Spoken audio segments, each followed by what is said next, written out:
I hope you had a good day, and I welcome you to our today's class. In our lesson today, we are going to have a conversation on the advantages of living as if poor.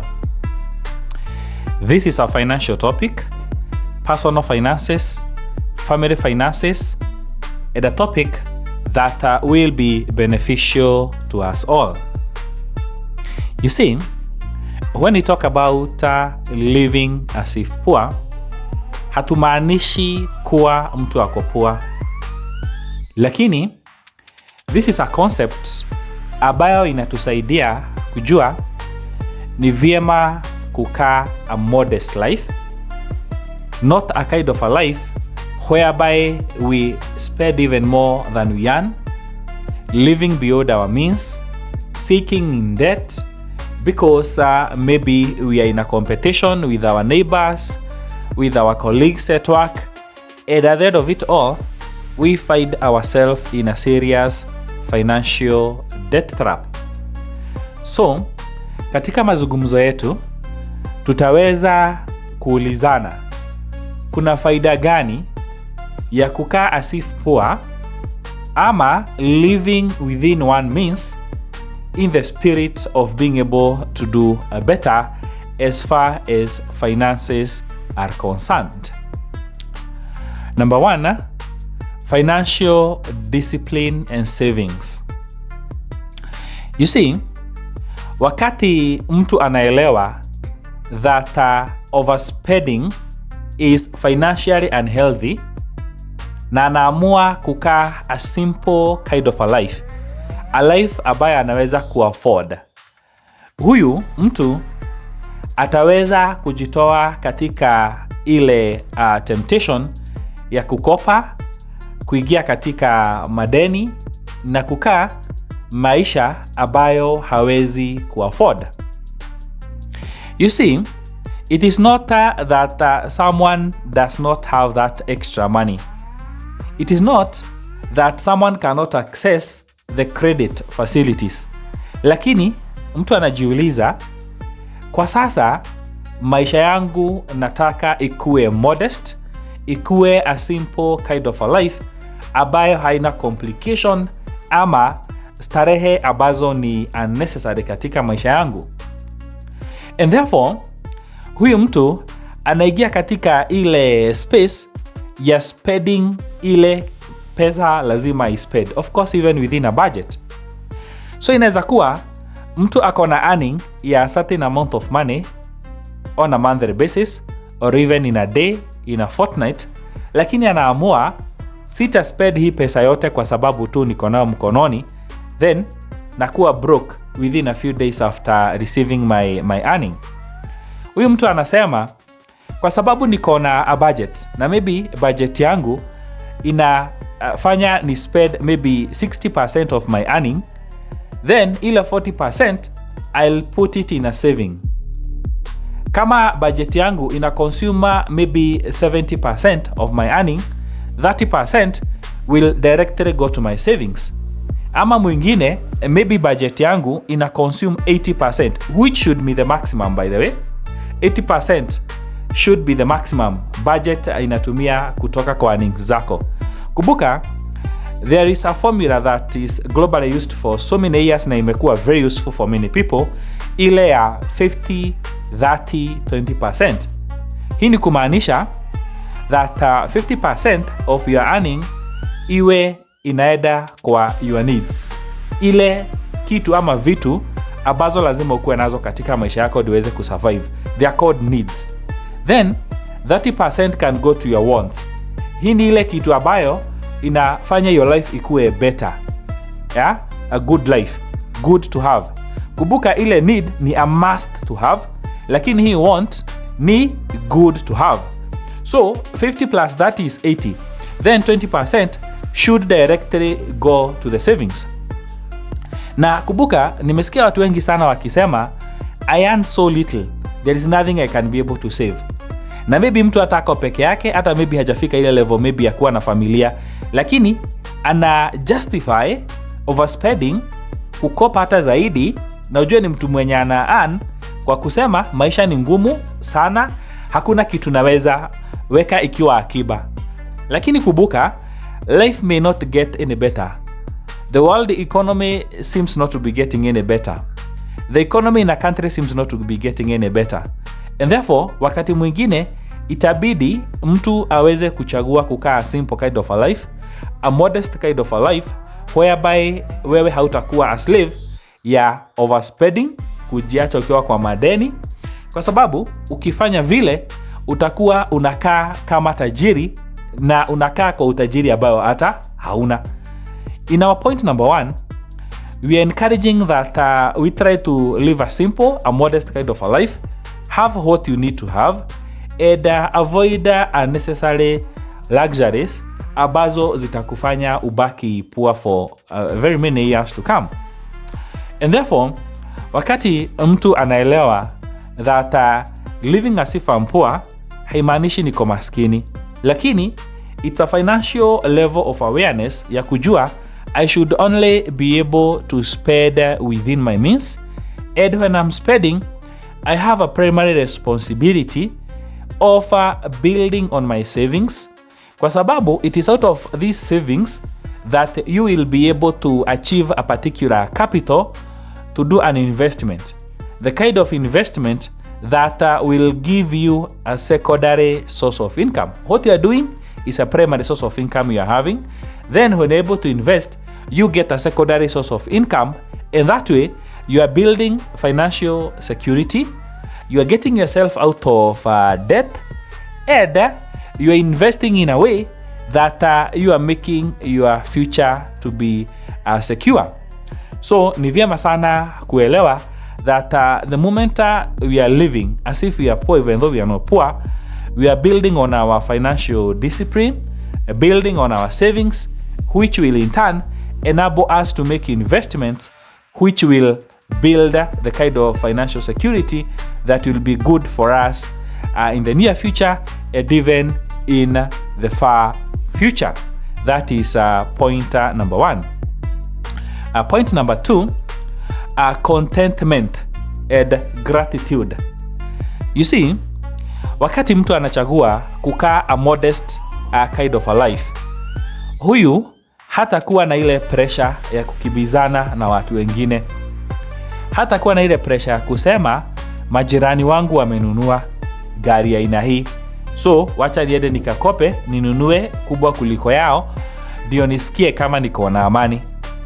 A modest kind of a life haitakusukuma kuona ati a colleague amenunua designer clothes zinakaa hivi, so mpaka mtu ende akope ama spend mpaka saving ako nayo ndio aweze kucompete na yule.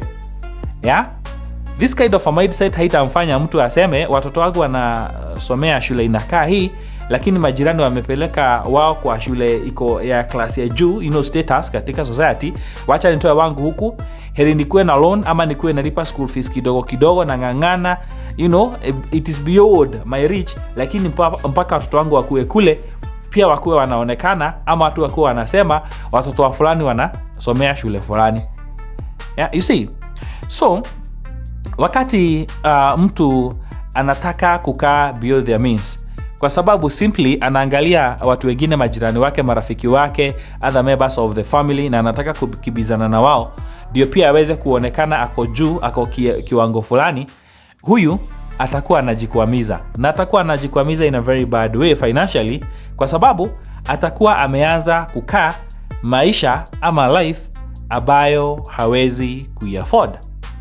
So what happens in this particular situation, utakuja kuona mtu hana amani ndani yake, hayuko contented na hana any level of gratitude, even though mtu akiangaliwa na mtu mwingine anaonekana na kama maisha mzuri, lakini yeye anaona hakai maisha nzuri.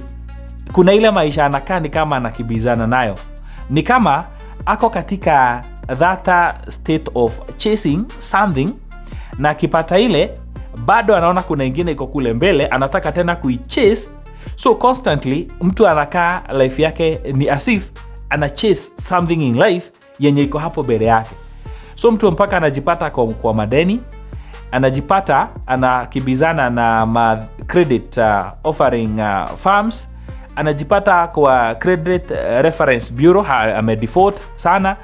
So ukiangalia huyu mtu anazidi kujifanya kusink in a deep dark financial hole ambayo itakuwa ni vigumu sana kuweza kujitoa, simply because anataka kukaa beyond means yake, kwa sababu anakibizana na watu wengine, ako in a space of competition, chasing with other people, na hii inakuja kumuumiza yeye mwenyewe. Lakini ukiangalia on the other side, yule mtu mwenye ameamua this is my earning, this simple modest kind of a life ndio mimi nitachagua, whether majirani wangu wako na nini, whether my colleague wako na nini, wako wapi, wanaenda wapi, that shouldn't bother me. I'm satisfied, I'm contented with what I have, with what I'm doing within my means, and if maybe in future I'm able to do more, that is okay. But now I'll have to stick by being very observant and being very careful, prudent with my earnings, so that nisije nikajipata nimejiweka kwa mitego watu wengi wamejiweka ndani yake na wakabaki bila amani. Kila wakati mtu ni kama anakibizana na kitu, it's like chasing one's shadow, you never catch up with it, na ile sasa inakuja kufrustrate mtu sana na kupatia mpaka mental instability kwa mtu wakati somebody amezama katika the death trap. So wakati tunachagua kukaa modest, a simple kind of a life that is within our means, we are able to achieve a high level of being contented and being grateful katika maisha yetu. Pointer number 3, preparedness for hard times. You see, yule mtu ambaye ameamua kukaa a life yenye iko beyond means yake, mpaka anajipata amezama kwa madeni. Akiangalia the earning ako nayo kama kwa mwezi mmoja ama at the pay point, anapata ile madeni yenye iko, hata akitumia the whole pay hawezi kukava hiyo madeni. Maybe madeni hata iko 3 times 4 times bigger than earning yake. So huyu mtu, just in case something happens, like the way COVID-19 came na ikahita most of the industries very badly, huyu mtu atazama, huyu mtu atakwama, na igawa atakuwa amefanya kazi kwa mwaka mmoja, miaka miwili, miaka 10, hana any financial caution akona katika maisha yake, kwa sababu amekuwa na overspend kila wakati. But now think of another person mwenye ameamua kukaa a modest simple kind of a life. Hata kukue na that financial downturn, hata kukue na ugumu mgani, huyu mtu hata kuwa so much affected, kwa sababu the level ya resilience yake iko juu, na ile life amekuwa anakaa haitakuwa vigumu sana kuweza kusurvive na the emergency fund atakuwa ameweza kusave maybe for 3 or the next 6 months before something else can be able to come up. So ni vyema sana kuangalia our finances in a way that tunajaribu kukaa in a modest simple kind of a way. Of course we build on our financial caution, like having that emergency fund. You know, emergency fund is that kind of a saving that you do. Unajua, in a month I spend this particular amount of money in my family, then unaamua nafaa nikuwe na kama miezi 3 of this kind of saving nikiwa nimeweka mahali, just in case kunaweza kuwa na emergency. Sitakibia kwa Shylock ambao wakinipea X amount wanataka nirudishe within 1 week ikiwa 5 times ile amount wamenipatia, sababu ile itafanya mtu azame zaidi. Lakini mtu mwenye ako na that emergency fund, itakuwa ni rahisi sana hata wakati emergency inakuja, and we never know when the emergencies are coming. We pray they don't come, but they'll do come at times. So you can be able to quickly fix and take care of that emergency without having to really put yourself in a very vulnerable financial state. So my point is this: yule mtu mwenye anachagua kukaa simple modest kind of a life, hata wakati ugumu unapatikana, huyu mtu anaweza kukua resilient, anaweza kusurvive for longer time, na anaweza kuwa na breakthrough pale baadaye, kwa sababu hata kuwa completely crippled, kwa kuwa tayari anakaa a simple modest kind of a life that is within his or her means, na ile inakuja kumcaution wakati ule usiku mbaya unakuja, before the day dawn ifike, atakuwa ameweza kusurvive na akakuwa resilient in a better way as compared na mtu mwingine ambaye amezoea kukaa beyond their means, wamezama kwa madeni, na ile inakuja kufrustrate this kind of a person in a very bad way. So point number 3, ni vyema sana kukaa a simple, modest kind of a life, living as if we are poor even though we are not poor, kwa sababu hii in a big way huwa inatu prepare just in case of hard financial times ahead. Point number 4, healthy relationships. You see, the moment mtu anaanza kukaa beyond his or her means, kukaa as if mtu ni tajiri, very rich, very wealthy, yeah, uwezekano mkubwa sana utakuwa that people who are not genuine watakuwa attracted katika maisha ya huyu mtu. Kumbuka, the society sana sana huwa ina assume chenye inaona. It never goes deep to vet anything. So chenye wanaona, huyu mtu akona utajiri, huyu mtu akona pesa, watu wengi sana watavutiwa kwa huyu mtu. Lakini kumbuka, hawavutiwi kwa huyu mtu na genuine reasons. Huu rafiki hautakuwa ati unaangalia ati character ya mtu ni gani, so you are attracted to the character ya mtu. Itakuwa ni kwa sababu huyu anaonekana akona pesa, na watu wengi wako na haja na njaa mingi sana ya pesa, watataka kuwa karibu na huyu mtu. So wakati mtu anakaa hii life yenye iko beyond means yake, so that the society can be able to see, ni kama some kind of a show off, ata-attract watu wengi sana ambao ni predators, ni parasites, na wako hapo katika maisha yake tu kwa sababu wanaona ni kama ako na pesa, ni kama ako rich, ni kama ako wealthy, na wanakuja wanamnyonya kila kitu, na ile moment kila kitu inaisha, huyu mtu anashangaa hawa watu wamepotelea wapi? Wana evaporate kama vapor venye ina disappear in the air, kwa sababu ile kitu walikuwa anakuja kuchukua kutoka kwake, ama ile kitu inawa attract kwa huyu mtu ni pesa, na hiyo pesa sasa imekuja kuonekana haina. So wale watu ambao huwa wanakaa life ambao iko beyond their means, utapata they are surrounded by people who are not genuine, by people who are self-centered, by people who just are looking on what they can be able to get or gain from them, lakini there is no genuineness katika hawa watu. Lakini you can imagine if another person amechagua kukaa a simple, modest kind of a life, wale watu wata-attract ni wale watu genuinely wanakuja kwake wakitaka urafiki wa ukweli, yeah? Genuine friends wenye wanakuwa attracted kwake kwa sababu ya character yake, na yako attracted kwa because of their character, the true nature of these people. So unapata akona genuine friends, akona people ambao anaweza kucount on, akona watu ambao hawamtazami yeye ni kama ATM machine, akona watu ambao hawamtazami ni kama yeye ni host na wao ni parasite. And this is the best kind of relationship to have with people. When people come to you, you have a relationship with them, you have a friendship with them, not because they see you like a host, they want to be parasites on you, but they see you like an equal friend, yeah? Not attaching or tying that to money, wealth, or the status ya mtu. Now, when you have this kind of people ambao wako genuine, chances are very high that this kind of a relationship will be healthy, it will be a genuine kind of a relationship, and it will be a worthy kind of a relationship. You can imagine mtu amekaa miaka 10, miaka 20, akifikiria ako na marafiki wa kweli, akifikiria ako na genuine friends, lakini wamekuwa kwake kwa sababu wana perceive yeye ako na pesa na atawafaidi. Then wakati ile pesa haiko, then they are gone.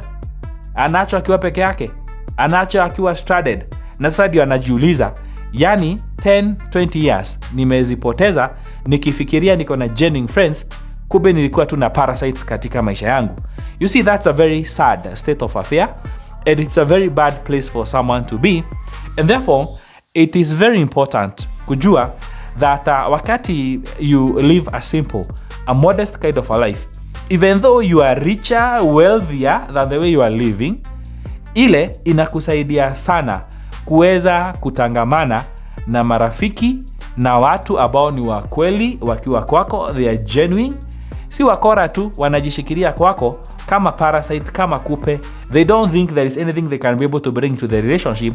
They just want to take from you, take advantage of you, wakudanganye, so that they can only get what you are having. So my point is this: wakati tunachagua kukaa a simple, a modest kind of a life, we are likely able to generate or to have healthy relationships na marafiki wetu, iwe ni in our places of work, in our businesses, in our neighborhood, in our community, in our churches, it will be a healthier kind of a relationship as compared by wakati mtu anaonekana ni kama akona so much to spend and so many people are there to help you spend. Hiyo unaonyeshana ni kama you have so much that you want to spend. So that is point number 4. Point number 5, freedom from materialism. You see, there are people who are so much attached by other things. Yani, unapata mtu ni kama amekuwa na seriously insecure kind of attachment na vitu za hapa duniani. Na semi vitu za duniani ni mbaya, lakini unaona mtu hata hawezi kuvalue life ya mtu, ana value life ya material. Na hapa ndipo unaweza kuja kuona ni kama wakati mtoto babake alinunua gari mpya, mtoto akachukua jiwe akaenda akaandika pale kwa gari. Babake wakati ameona tu mtoto ameandika na alikuwa anakatakata nyasi, amechukua ile panga akakuja akachapa mtoto wake kwa mkono, akamvuja vidole, anavuja damu. Mpaka mtoto anakuwa in a very bad critical state kwa sababu tu babake amevalue ile gari yake mpya kuliko mikono ya mtoto wake. So anafanya mtoto wake anakaa hapo baadaye na disability ya mikono, na akienda kwa gari pale anaangalia mtoto kumbe alikuwa ameandika kwa gari I love you dad. Sasa yeye kwa sababu akona attachment kubwa sana na the material things kama hiyo gari, hata mafikira yake haigemwambia calm down kwanza, mtoto kuandika kwa gari you can just do some buffing na ile itoke. Sasa ameweka mtoto wake disability kwa sababu ya attachment yake na vitu za duniani. Hii ndio unakuja kuona mpaka wakati mwingine kwa mahospitali mtu anaweza kuwa life yake iko kwa hatari, lakini kwa sababu tu hajalipa 200 ya consultation anaangaliwa pale akibleed to death. Hata wenye wanalipisha pale wako na 200 lakini hawezi kumlipia so that they can be able to take it like it's an emergency. You see, society yetu imebadilika sana kwa sababu watu sasa wamekuwa so much attached to material things mpaka the life of a human being ikakuwa inaonekana haina maana. You know, another day during some of our research time nilikuwa nimekaa mahali nje ya duka, na hii duka ilikuwa inauza chakula ya mifugo, na mtu mmoja akaingia pale kwa duka, na pale nje kuna mama alimwambia pale, naomba unisaidie na shilingi 20 ninunue chakula ya kukula na watoto wangu. Ako na mtoto mdogo pale. Mimi nasikiza tu, na yule mtu akamwambia pana sina. Then akaingia kwa hiyo duka ilikuwa hapo ya chakula ya mifugo, akaitisha chakula ya mbwa ya 20,000 na akalipa. Huyu amenunua chakula ya mbwa ya 20,000 shillings, lakini hajaweza kumsaidia huyu mama na 20 bob anunue chakula. Eda venye amemwambia pana, unasikia venye anamshautia mpaka unasikia pana. Hata heri angemwambia kwa sauti ya chini, samahani sina uwezo. So now looking at this, sisemi mtu asinunue chakula ya mbwa, hapana, not at all, because a dog is a pet and it's also important. But the point is this, you see, huyu mama kama alikuwa kwa genuine, angehitaji 20 bob na ingemsaidia hiyo siku na something to eat, it would only be fair kusaidia mtu kama yule. Of course baadaye alisaidika, we saw how to do that. But the point is this, katika maisha watu wameanza kuvalue material things kuliko hata maisha ya binadamu, na hii huwa ni makosa. Lakini now the point that we get kujua we can live a simple, modest kind of a life inatusaidia tusije tukajiattach na vitu za duniani in a bad way. Ile insecure attachment na vitu za dunia, material things, to the level that we don't respect even other human beings. We don't respect the people who are below us. If we are managers, we are administrators, we are directors, tunaona wale watu wanawake chini yetu ni kama objects. It's like they don't have feelings, they don't have a life. You know, they are seen like objects simply because materialism imeingia. We have seen this in many companies. So wakati uko pale juu, Mungu amekupea nafasi ya kuwa pale juu, na hawa kwa hapa chini na waona ni kama ni object, ni kwa sababu hiyo materialism imeingia kwa kichwa.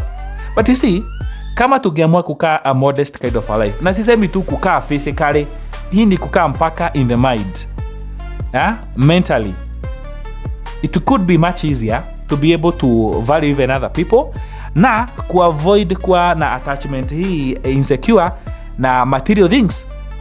So the moment that we choose a simple and a modest life, physically and even mentally, we will be able in a great way to free ourselves from the spirit of materialism, which is against humanity. That is point number 5. Point number 6, we are able to give and share with other people. You see, the moment ambapo tunachagua kukaa a modest, a simple kind of a life, inamaanisha we are able to spend what we need to spend and we have something to spare. And when we are talking about having something to spare, inamaanisha once in a while one can be able to take something and share it with those who do not have. Yeah, I know maybe once, twice or thrice per year mtu anaweza kuchukua kitu kidogo pale ameweza kuweka akiba yake na anasaidia mtoto ambaye hana mzazi yatima. It could be in a children's home, it could be even in our own neighborhood. Unasaidia, yeah? Kwa sababu umeweka kitu mahali, somebody could be in a very critical emergency state, na unaweza kuchukua tu kitu kidogo sana ukamsaidia, na ukamsaidia kujiokoa kutoka penye alikuwa anaingia katika matatizo. So what I'm trying to say is this: yule mtu ambaye amezoea kukaa a simple, modest kind of a life, ana spend tu yenye anahitaji kuspend, then anaweza kubuild on savings. Huyu mtu anaweza kusaidia, yani ile charity anaweza kuwa nayo katika society. Anaweza kusaidia mtu ambaye ule usaidizi yako nao maybe ndio ulikuwa umesimama kati yake na life and death. Anaweza kufanya vile. Yeah, the generosity we talk about, anaweza ku-exercise. And of course in a prudent, wise way. Sisemi you do your savings then you take all your savings and you give them out. It's not exactly that what I'm talking about. I'm talking about the people who may genuinely need your help. You can be able to help them. You can imagine mtu mwenye ameweza kusaidia mtoto ambaye hangeweza kusoma, akamsaidia kwenda shule, akasoma, akamaliza, akaweza kujisimamia. Sasa that is a legacy that will never end. That is the kind of blessing ambayo itazidi kukaa na wewe, kukaa na familia yako, kukaa na everything that you do, kwa sababu utakuwa umetransform na utakuwa umechange hiyo life moja kwa kusaidia mtoto mwenye hangeweza kupata masomo apate masomo na akaweza kujisimamia mwenyewe katika maisha yake. So what I'm saying is this: yule mtu ambaye amezoea kukaa simple, a modest kind of a life, ana a bigger chance ya kuweza kusaidia, kushikilia mtu, kuwa generous na kufanya our society, our community ikuwe a better place ya kukaa. That is pointer number 6. Pointer number 7, focusing on true priorities. You see, wakati mtu ameamua anataka kukaa ama kuishi a simple or modest kind of a life, ataweza kuweka focus yake kwa what is meaningful katika maisha yake. You see, those people ambao wameamua kukaa maisha ya luxury, ni starehe kila wakati, wako party kila wakati, hawa watu sana sana huwa wanasahau kufanya what is important. Unaona mtu familia yake ameabandon kwa sababu ako katika starehe za kuwa na mpango wa kado hapa, mpango wa kado mwingine pale, ingine pale. So ile mipango ya kado iko mingi mpaka anasahau familia yako nayo. Kwake nyumbani tu anaenda kulala tu. Asubuhi na mapema ametoka, atarudi tena usiku kwa sababu kuna mipango mingi sana ako nayo. Na ako na hiyo pesa anafikiria mpaka ni kukopa, anakopa ndio aweze kusustain that kind of a life. Wengine watakuwa amekwama kwa pombe. Kwa sababu anafikiria ako na mingi pesa na nyingine ni kukopa, anakopa, anaamua kukaa hiyo maisha ya indulgence. Ako kwa pombe, ako kwa starehe za aina hii. Sasa mpaka ile mambo yenye iko na maana inakuwa imesahaulika katika maisha yake. So priorities zake zinakuwa ziko upside down. Watoto wake wanamgoja, hawamuoni. Mke ama mume amemgoja, hawezi kumpata. Mamake mzazi ako huko kijijini, hata ndio anajaribu kuwasha moto na kuni ambayo ni bichi, ni moshi tu, inasubua mama kule na wazazi kule nyumbani, macho hata imekuwa na shida kwa sababu hata hawana kuni ni bichi, wanajaribu kupika na. Lakini haya mtu kwa sababu priorities zake zimebadilika, Yeye ako na mpango wa kado hapa, ndiye anafikiria venye atamnunulia gas, ako na mpango wa kado mwingine kule, ndiye anafikiria venye atamnunulia washing machine, na hata kwake nyumbani hakuna. So what I mean is this: wakati mtu anaamua kukaa simple modest kind of a life, anakuwa na some state of rest ameingia ndani yake, na ana focus kwa zile vitu zenye ziko na maana. Unajua, ukijifanya we pesa yako haina kazi ya kufanya, the earning yenye uko nayo haina kazi ya kufanya, kazi itapatikana tu.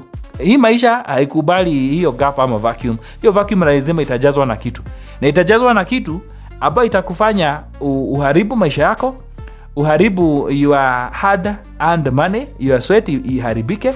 Wakati unafika miaka 50, miaka 60 ndio unajiuliza nimekuwa na kama maisha aina gani? Unaanza kutazama nyuma, unaona hiyo yote ilikuwa ni vanity.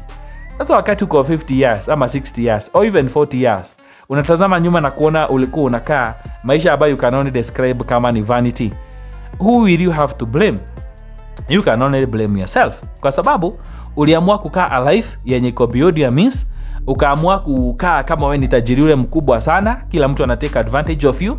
Ukataka kukaa maisha ya starehe, party after party, wewe ndiye the savior wa kila mtu. Ukasahau the priorities ambazo ni za maana katika maisha yako, kama familia, kuprogress katika career. Hiyo pesa yote umekuwa ukitumia ungekuwa umeprogress mpaka academically. Ukasahau hata kuinvest. Hiyo wastage yote umefanya ungekuwa umeinvest, ungekuwa na maybe 4 ama 5 sources of income by saa hii, ukiwa 40, ukiwa 50, ukiwa 60 years. But you see, now wakati mtu aliamua kukaa hiyo maisha, then this is the outcome. So the people ambao watakuwa wamechagua a simple, a modest kind of a life, they are able to focus on the priorities ambazo ziko na maana, and they are able to get that satisfaction that comes with doing that, and the blessing of God that will also come with that. So ni vyema sana nikiconclude niweze kusema living as if poor haimaanishi mtu ako poor.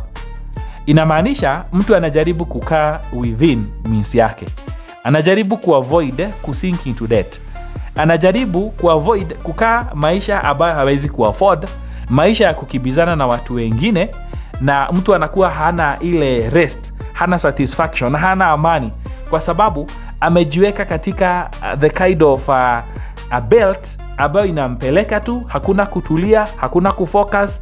There is no peace, there is no stability. Yeye kila wakati yako na wasiwasi, ako na anxiety, hatosheki, there is no contentment of any kind. Na life ikiwa namna ile, itakuwa iko tasteless, itakuwa haina maana, na itakuwa ni life ambayo imejawa na frustration. So my brothers and sisters, ni vyema sisi wote tuweze kujiweka kwa scale na tujiulize ile life ambayo tumekuwa tukikaa financially. Have we been living as if we are richer than we are? Na ile imetuaffectaje? And would it be a good idea living as if we are poor even though we are not poor, so that we can be able to have a very solid, strong financial foundation ambayo itakuja kutusaidia on the short term na pia on the long term. So kufikia hapo, ningeomba tuweke kikomo mpaka wiki inayokuja.